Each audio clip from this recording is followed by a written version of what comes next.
I'm divorcing my husband after he gave me the ultimatum, open marriage or nothing. I chose nothing. My husband, 28 male, and I, 29 female, have been together for 9 years, married for 7. We got a not-so-classic shotgun wedding to give ourselves better chances of receiving custody of his half-sister, 10 female, when their mom suddenly passed away. Despite only being 20 and 21 years old, we did receive full legal custody over her absent father. This information isn't super relevant to the current situation, but it really sets the tone of our relationship with the sacrifices we made together, and the things we each had to give up personally to raise this beautiful little girl. We don't have any children together, but his sister is now 17 and moved in with an older, more financially privileged aunt last year. Over the past year of this newfound alone time, I feel like we have flourished each personally and as a couple. We never fight, arguments are rare, and we are pretty good at coming to understandings and apologizing when necessary. Basically, I feel we had a pretty healthy relationship. We each do little things for each other. I receive flowers no less than 10 times a year. We go on little vacations together and are generally really good.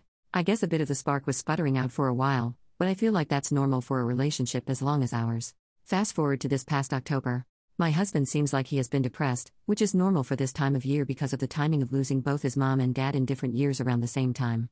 The holidays are tough for him, so I get it and try to be there for him. He had previously planned to unalive himself because of family issues before we met, so I take his mental health very seriously. He sits me down to have a serious conversation and starts it by saying he wants to open up our relationship. I felt my heart drop to my stomach but stayed silent and let him talk. He doesn't go into why, just jumps right into rules and explains how he wants me to find someone first before he starts looking for someone himself. When I asked him why, he couldn't explain it and fumbled his words. I asked him if he already had someone in mind for himself, and of course he denies it. I couldn't help it, I definitely blew up. I was totally blindsided by this proposal. I slept on the couch after my outburst, and he didn't even try to come after me to explain anything, which kind of made me feel worse. I had never felt so unwanted in my life than in that moment. I have never given the impression that I was the kind of girl to be open to that kind of relationship. I will never judge anyone for wanting to live that kind of life, but it's just not for me. He went to work the next day, but I had the day off and really thought about my situation. After crying for hours, I came to the realization that this was the end for our marriage. Even suggesting an open marriage was a deal breaker for me, I realized. While he was still at work, I moved all his stuff out of our bedroom into his sister's old room, technically a spare room now. He comes home from work, ready to talk it out. After talking through more of why he wants this, I've come to realize several things.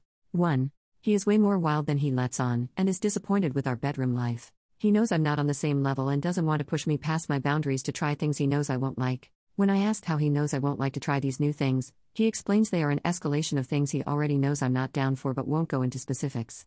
He also is unhappy with how infrequently we make love but has never really put in the effort to change anything regarding it. Just complained over and over and expected me to just be ready to do the deed any minute of the day.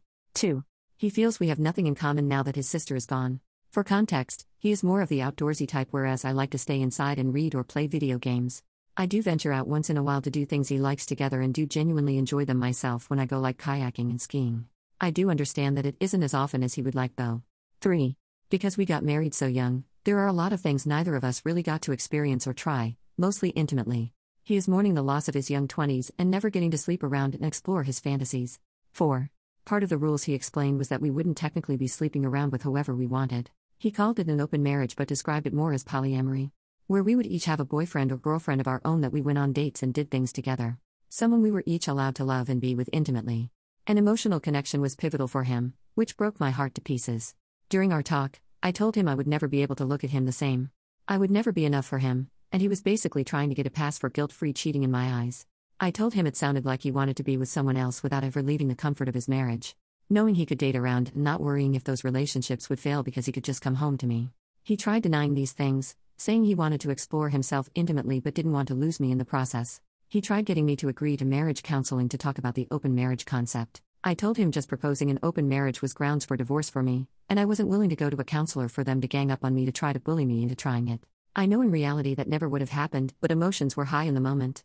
Because I told him I could never see him the same and how badly this crushed any self-confidence I may have had, he doubled down. He said if we go back into a relationship and pretend this never happened, then he would end up cheating on me. For him, it was open marriage or nothing. I chose nothing. Divorce papers were filed exactly 1 week later. He was very hurt, angry, that I could jump right to divorce and kick him out of our bedroom so fast. But I refused to be a second choice or have to fight for his attention. I can't believe he is okay with the idea of another person being inside of me. He is willing to just give me up to explore his options? I can't believe I wasted so much of my time with him. Helping him heal his family and raise his sister, I feel completely used. Did I overreact? Should I have waited longer before filing for divorce? Should I have just gone to marriage counseling, or was my gut instinct correct about the marriage being over?